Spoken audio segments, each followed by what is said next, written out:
Jelo s manje kalorija kao ideja za ručak, a dobro ćete iskoristiti baš sve namirnice. Količina griza ovisi o veličini jajeta. Za malo jaje dodati 50 grama griza, za jaje srednje veličine dodati 65 grama griza, a za veliko jaje dodati 75 grama griza. Takva su naime moja iskustva do sada. Prstohvat soli, 2 žlice suncokretovog ulja, 1 jaje. Po želji u smjesu možete dodati i sjeckane listiće peršina. Dobiti ćete isprva rijetku smjesu koja mora stajati da bi griz noklice bile baš kako očekujete. Spremiti u hladnjak do samog kraja recepta, odnosno do upotrebe. Manja pileća prsa, oko 300-400 grama, nasjeckati na veličinu zalogaja, 7 grama soli ili mješavine začina. Ostaviti na sobnoj temperaturi do upotrebe. 2,5 decilitra jogurta light, znači sa smanjenim udjelom masnoće. Ali naravno možete staviti i kefir, kiselo vrhnje, grčki ili klasični jogurt koji već imate pri ruci. Češan češnjaka, nasjeckati ili protisnuti. 2 žlice domaćeg hladno prešenog, odnosno ekstra djevičanskog maslinovog ulja. Sok pola limuna.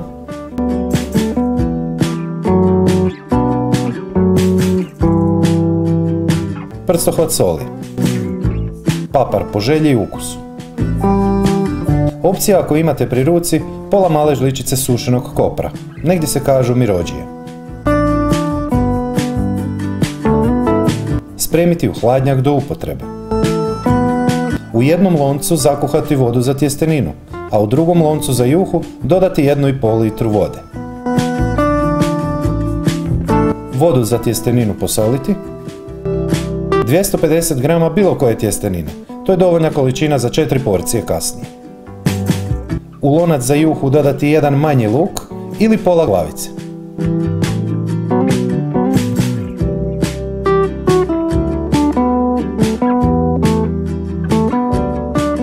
Tjesteninu kuhati prema uputi na pakiranje. Piletinu s lukom kuhati sveukupno 20 minuta.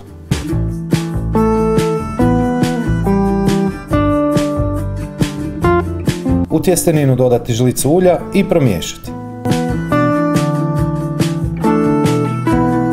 Juhu s piletinom nastaviti kuhati dalje, kako sam već rekao, da se skuha sve ukupno 20 minuta. Piletinu procijediti i dodati u tjesteninu. Luk sada maknuti.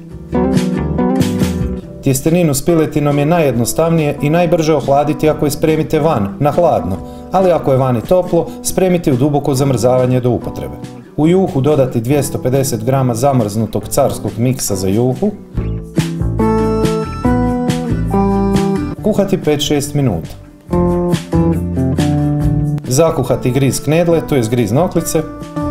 Sada je smjesa očvrsnula i idealna je gustoća.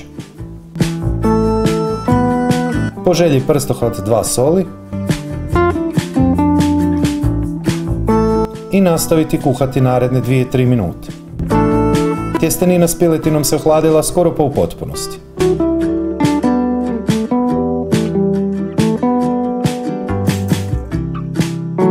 Jedan mali dobar savjet.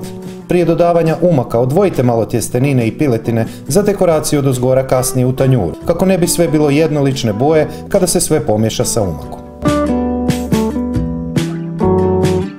Opcija po želji ako imate, kukuruz šećerac, rajčice i malo nekog tvrdog sira.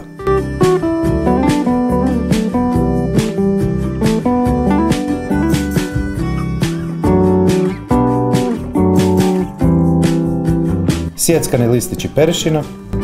Ispod svakog mog videa je i pisani recept, popis sastojaka, postupak i savjeti koji nisu stali u video, ali i preporuke za razna pristupačna i slična jela koja bi stvarno volio da probate jer su dobra ideja za ručak.